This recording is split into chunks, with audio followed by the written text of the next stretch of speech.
Here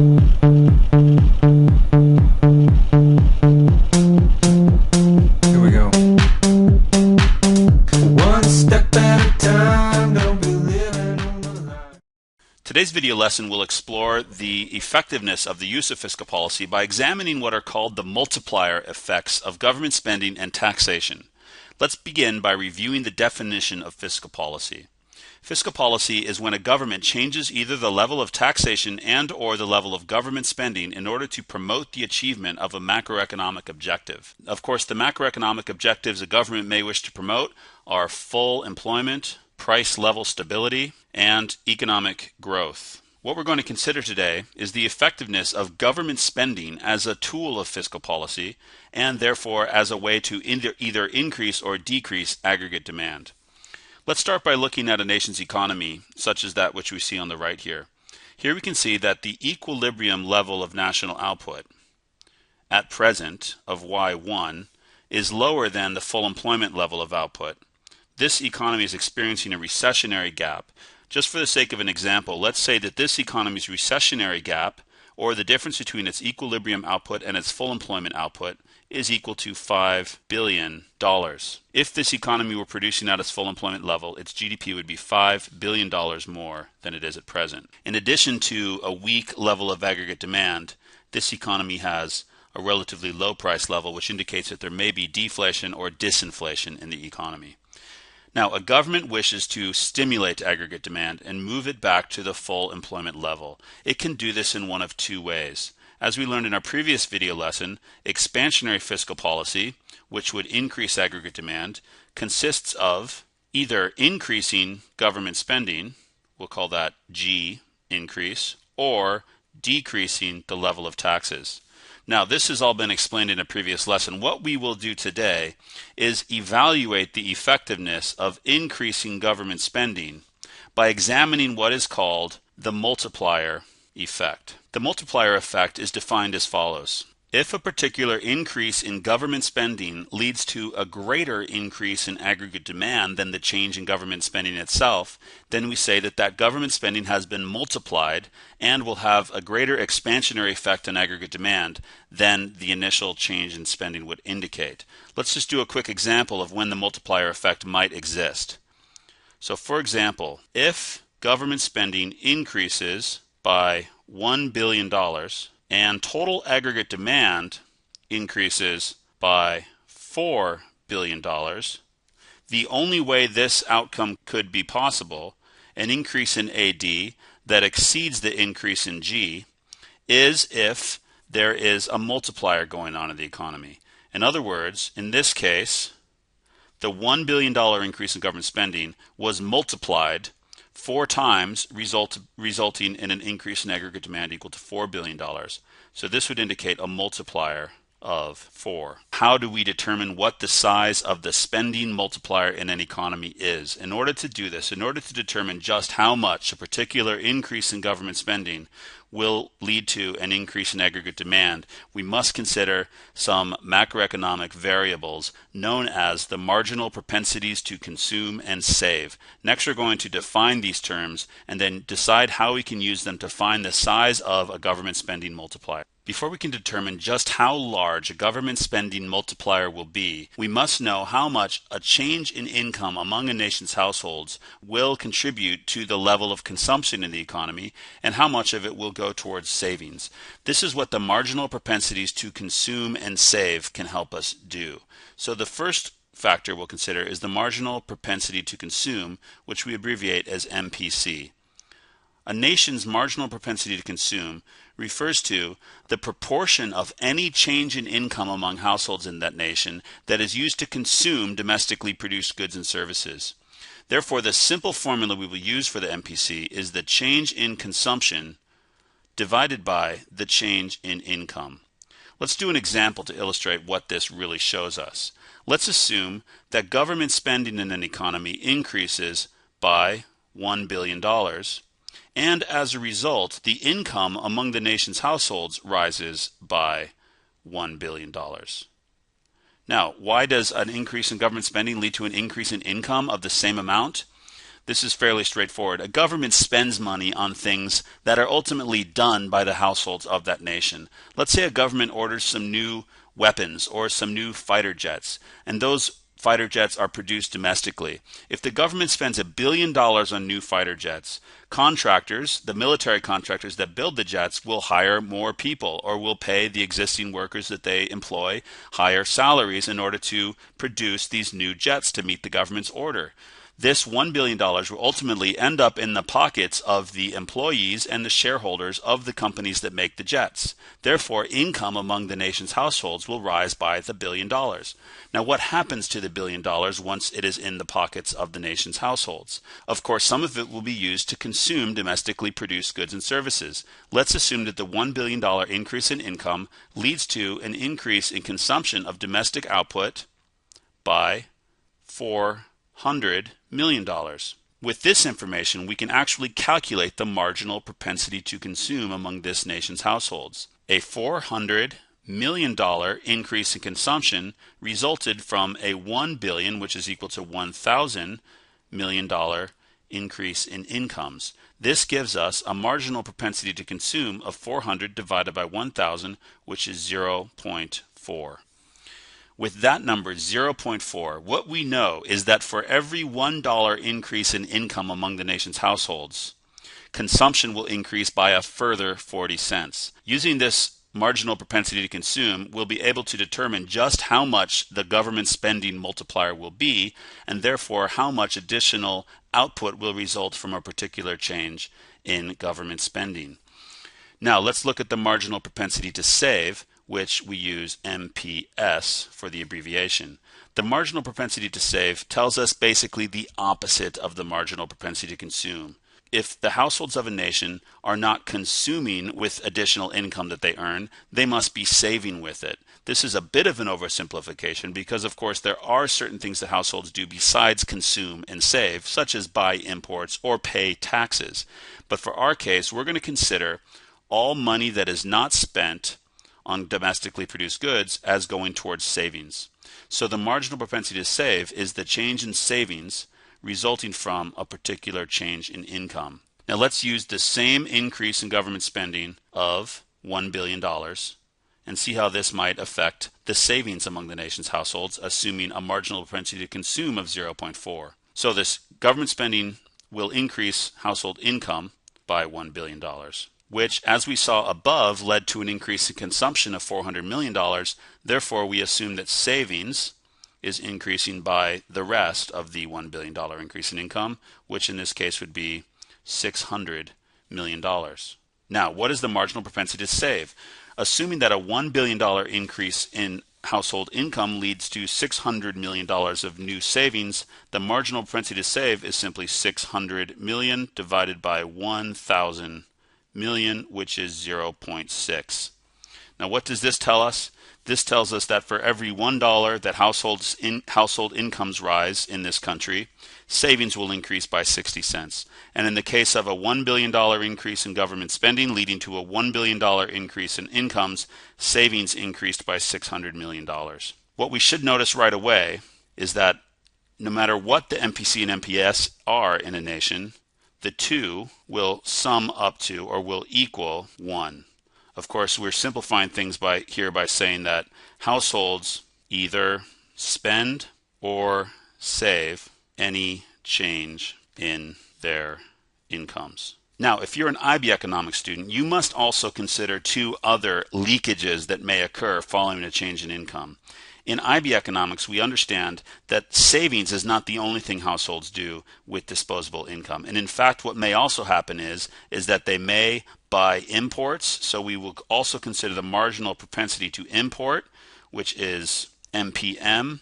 And we may also be asked to consider the amount of an increase in income that goes towards taxes, which gives us the marginal rate of taxation. The MPS plus MPM, the marginal propensity to import, plus the marginal rate of taxation equals what we call the marginal rate of leakage, or the MRL. The marginal rate of leakage refers to the proportion of any change in income that goes towards the purchase of imports, savings, or taxes paid to the government. All three of these, imports, savings, and taxes, are considered leakages. What can an understanding of a nation's marginal propensity to consume and save tell us about the effectiveness of a particular increase or decrease in government spending? The next thing we're going to do is determine how we can actually find the multiplier for government spending using this MPC and MPS data. Once we know the marginal propensity to consume and save of a nation, we can find very easily the size of the Keynesian government spending multiplier, which we will use K as the abbreviation for. Now, of course, this is called Keynesian after the economist John Maynard Keynes, whose theories about fiscal policy form our modern-day understanding of how it works. So, what is the multiplier? The Keynesian multiplier will always be 1 divided by 1 minus the marginal propensity to consume. Now this seems a little bit complicated, but it's actually quite easy to understand. The implication here is that the higher the MPC in a nation, the greater the multiplier will be. Let's do an example here.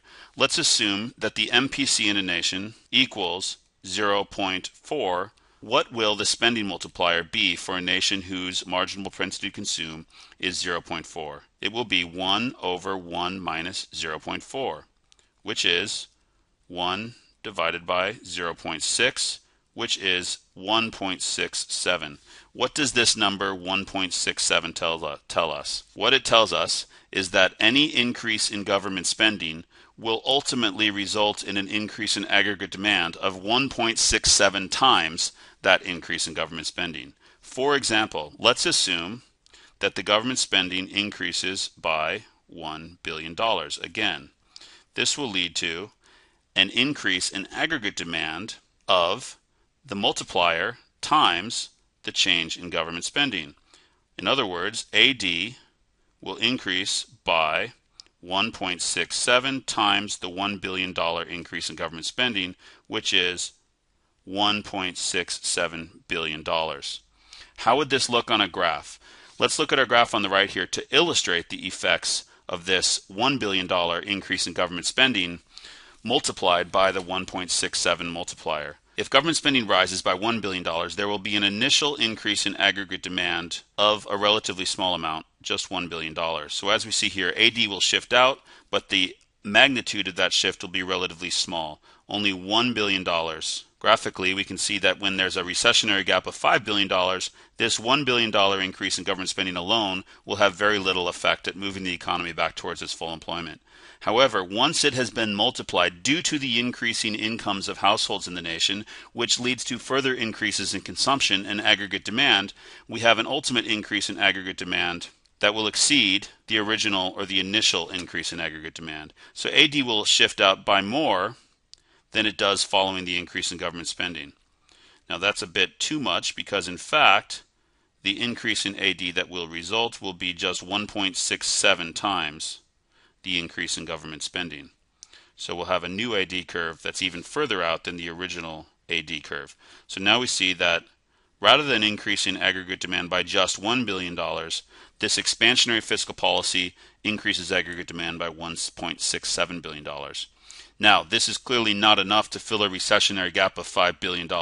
So if this government wished to determine just how much government spending was needed in order to fill this $5 billion recessionary gap, it could find this amount by using its multiplier and determining just how much G would have to increase by. So to do this, the government would want to consider two factors.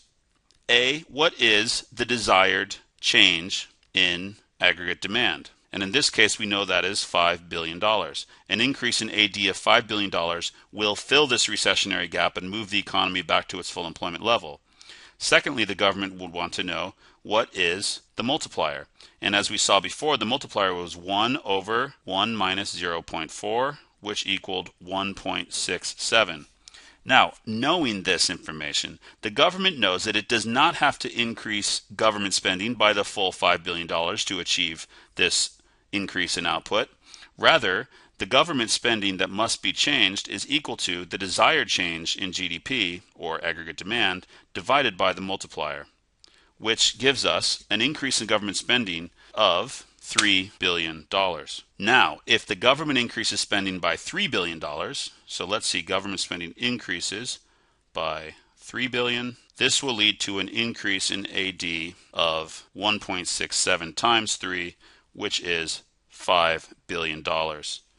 So looking at our graph again, what would a $3 billion increase in government spending ultimately cause to happen in this economy?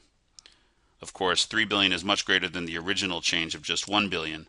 So when we change government spending by $3 billion, AD will shift out further to the right than it did in our $1 billion increase in government spending. But because of the multiplier effect, there will be an ultimate increase in aggregate demand that exceeds that achieved by the $3 billion increase in government spending. In fact, it will be 1.67 times greater. So, due to the fact that the government understands the size of the spending multiplier, this government was able to determine an appropriately sized fiscal stimulus, which would shift AD out, but ultimately by more than the $3 billion increase in government spending. So what does this tell us about the importance of the marginal propensity to consume in a nation? If the marginal propensity to consume were greater, would a larger or smaller change in government spending be needed in order to achieve this $5 billion increase in aggregate demand? Let's do an example here. Let's say the MPC equals not 0.4, but rather 0.8. Let's say that for every $1 increase in income, households consume 80 cents worth of it and save only 20 cents. Now we would have a spending multiplier of 1 over 1 minus 0.8, which is 1 over 0.2, which is 5. In order to achieve a change in aggregate demand of $5 billion, we would only need to increase government spending now by $1 billion. So the change in aggregate demand of $5 billion divided by the spending multiplier of 5 gives us a change in government spending of only $1 billion. Now what we see is that due to the higher marginal propensity to consume, a much smaller fiscal stimulus is needed, and only $1 billion of new government spending could lead to a change in aggregate demand of 5 times the 1 billion, which gives us a $5 billion increase in aggregate demand. So in this way, we've seen that the higher the marginal propensity to consume in a nation, the larger the spending multiplier. And the smaller the marginal propensity to consume in a nation, the smaller the spending multiplier. So to summarize, the government spending multiplier tells us some very important things about the effectiveness of fiscal policy. First of all, the higher the marginal propensity to consume in a nation, the larger the multiplier effect of government spending. The reason for this is that when households consume a greater proportion of any change in disposable income, a government spending policy that increases households' income will lead to further increases in consumption and private spending that multiply or magnify the ultimate increase in aggregate demand. On the flip side, though, the lower the MPC in a nation, the smaller the multiplier effect of government spending. So the reason for that, of course, is that if households tend to save more of any change in disposable income, it will be leaked from the economy, and an increase in income resulting from an expansionary fiscal policy will have relatively small effect on the overall level of aggregate demand. Now, to conclude, we could also say that the higher the MPS in a nation, the smaller the multiplier, and the smaller the MPS, or the lower the MPS, the higher the multiplier. In fact, the government spending multiplier can actually be expressed in terms of the marginal propensity to save as well. We can also say that K equals 1 over the MPS, or for IB students, 1 over the marginal rate of leakage. Since in IB economics we acknowledge that in addition to savings, there are other forms of leakages from a nation's economy, including the marginal propensity to import, the marginal rate of taxation, and the marginal propensity to save. So there you have it. This is the conclusion of our lesson on the government spending multiplier, which is determined by comparing the marginal propensities to consume and the marginal propensity to save among a nation's household. In our next lesson, we're going to talk about what is called the tax multiplier. You may have noticed that today we only talked about the effect of government spending on aggregate demand. What happens if a government chooses to cut taxes rather than increase its spending? Taxation and government spending are both tools of fiscal policy. Today we only looked at the spending side. In our next lesson we're going to talk about the tax side and say just how effective will a particular decrease in taxes be at stimulating aggregate demand by considering the marginal propensities to consume and save.